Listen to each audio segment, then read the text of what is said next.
Merci de regarder France 24 et bienvenue dans Porter, votre magazine de grand portage. Et nous prenons tout de suite la direction de Port-au-Prince, la capitale d'Haïti, une ville, comme vous le savez, qui a été ravagée par le séisme du 12 janvier.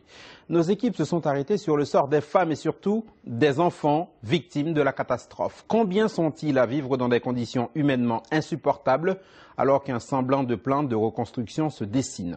Que sont devenus les prématurés, nombreux après le drame? À quoi ressemble concrètement la vie dans l'un de ces milliers de camps qui se sont formés? Haïti, les enfants de l'apocalypse, c'est un reportage de Noël Kidu. Bienvenue dans Porter. La grille de l'hôpital de Port-au-Prince se referme sur Krishna. Son bébé dans les bras, elle reste là, perdue. Krishna était venue demander de l'aide. Son bébé ne grossit pas.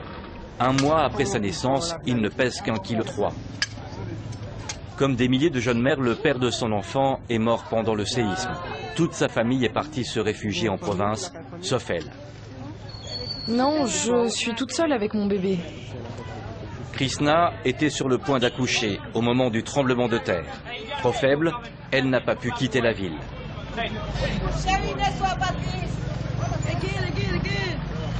Comme elle, des milliers de femmes se sont retrouvées seules au milieu du chaos.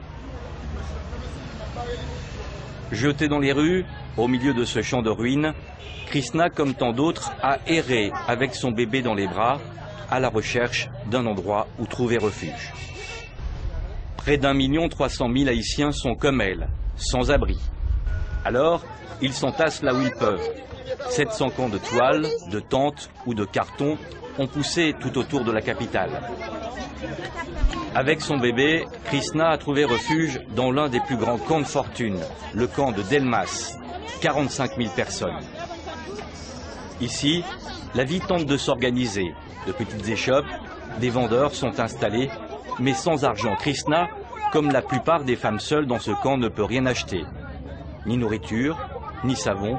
Krishna ne peut compter que sur l'aide humanitaire quand il y en a. La première fois, ils m'ont donné du riz, mais j'ai tout mangé. Et je n'ai plus rien eu depuis que j'ai le bébé. J'ai peur de la maladie. J'ai peur que mon fils soit malade et je n'arrive pas à fermer les yeux. Quand j'ai envie de dormir, mon bébé se réveille. Même quand j'ai soif, je ne peux pas toujours aller chercher l'eau car j'ai personne pour garder mon bébé. Et c'est la même chose si je veux aller faire des courses. J'ai peur. Si j'ai un problème pendant la nuit, eh ben j'appelle qui? Particulièrement vulnérables, les femmes enceintes et les jeunes mamans avec leurs enfants sont aujourd'hui les plus menacées. L'hôpital général de Port-au-Prince les accueille dans de grandes tentes blanches. Le bâtiment, lui, est l'un des rares à être resté debout, mais personne ne veut se risquer à l'intérieur. Alors, ils s'entassent dans la cour. Des milliers d'Haïtiens sont toujours hospitalisés. Les blessures provoquées par le tremblement de terre ont provoqué de graves séquelles. Cette petite fille a eu la jambe écrasée sous les décombres de sa maison. Elle se retrouve aujourd'hui seule avec ses souffrances. Mais à ces blessures s'ajoutent les inévitables maladies infectieuses. Pardon? Avec Dieu. Diarrhée, rougeole, fièvre hémorragique, le traumatisme associé au manque d'eau potable, la sous-alimentation et surtout la promiscuité dans les camps ont augmenté le risque pour ces enfants de contracter des infections sévères et des maladies mortelles. Les jeunes enfants subissent de plein fouet les conséquences de cette catastrophe. Les femmes enceintes sont aussi particulièrement touchées. Le stress, l'émotion, des milliers de femmes ont accouché dans les jours qui ont suivi le séisme.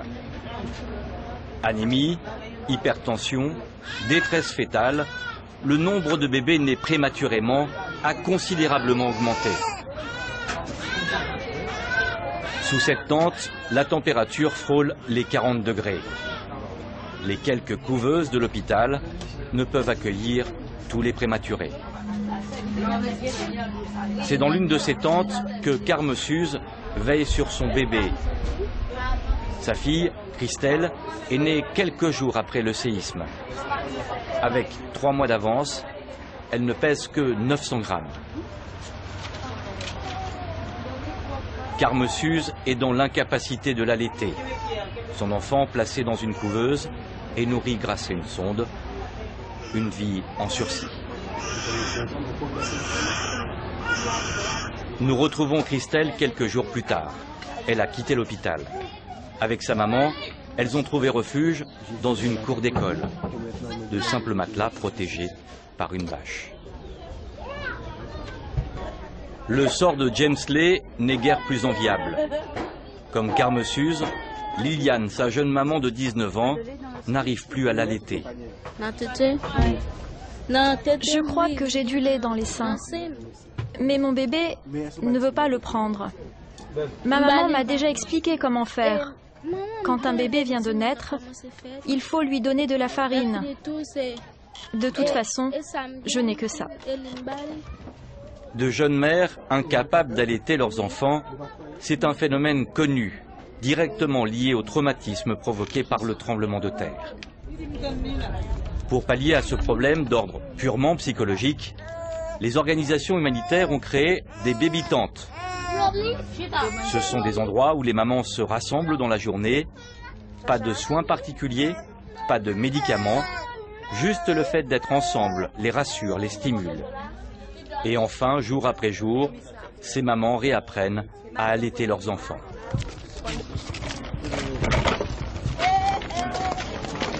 Nous nous rendons sur la route qui mène à Cité Soleil. Les survivants tentent d'organiser un semblant de vie. Aujourd'hui encore, seule la moitié de ces sans-abri ont reçu une tente des organisations humanitaires. Pour les autres, il suffit de se perdre dans ces labyrinthes sans fin de carton, de bâches ou de tissus pour se rendre compte de la misère dans laquelle sont plongées ces familles. C'est au milieu de ce camp insalubre que Marie-France a donné naissance à son premier enfant. C'est une fille, elle s'appelle Emmanuelle, elle est née le 23 janvier dernier, 10 jours seulement après le séisme.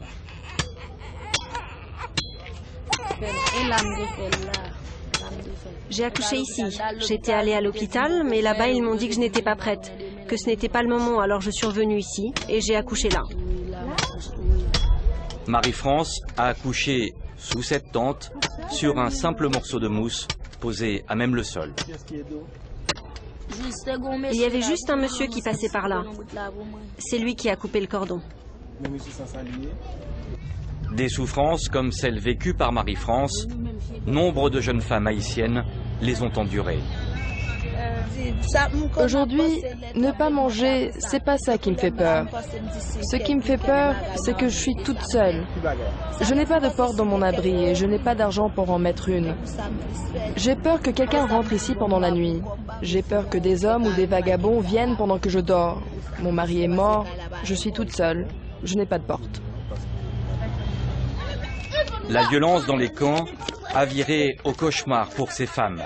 Et particulièrement dans celui-ci, proche du quartier de Cité Soleil, déjà réputé pour sa violence avant le séisme, ce camp est devenu le refuge des malfrats et criminels, échappés de la prison centrale de Port-au-Prince, la nuit du tremblement de terre.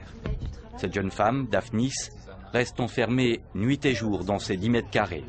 Traumatisée, elle ne veut plus sortir. Un soir, vers 8 heures, Un soir, vers 8 heures, je suis sortie pour aller aux toilettes. Et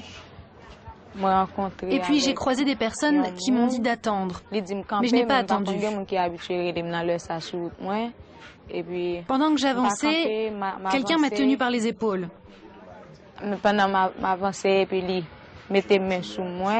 Il était 8 heures du soir, alors je n'ai pas vu les visages des personnes. Ils m'ont attrapée, m'ont bâillonnée pour m'empêcher de crier et ils m'ont violée. Ils étaient 3. Je l'ai juste dit à mon mari et j'ai supporté pour que personne ne sache. Daphnis, comme la plupart des victimes, n'a pas osé porter plainte de peur du regard des autres ou des représailles. Sans éclairage ni sécurité, Dans ces camps, les femmes sont devenues très vulnérables. L'Organisation des Nations Unies, à travers des spots de radio, interpelle depuis quelques semaines les Haïtiens sur la recrudescence de ces viols et appelle ces femmes à la prudence en leur donnant des conseils pour se protéger.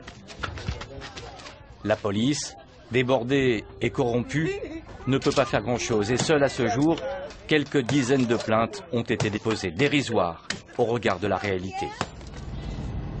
Comme si le sort et la nature ne s'étaient pas suffisamment acharnés sur les femmes d'Haïti, elles doivent maintenant subir les pluies tropicales qui ont fait déjà leurs premières victimes. Comment lutter contre ces trompes d'eau qui vont s'abattre sur ces camps de fortune? Carmen Suze, Marie-France ou Daphnis vont devoir trouver des solutions pour survivre. L'urgence pour elles est de surtout savoir comment elles pourront, demain, nourrir leurs enfants. C'est la fin de ce reporter. Merci de l'avoir suivi. À très bientôt pour un nouveau numéro. L'information continue entre-temps sur France 24 et sur france24.com en anglais, en français et en arabe.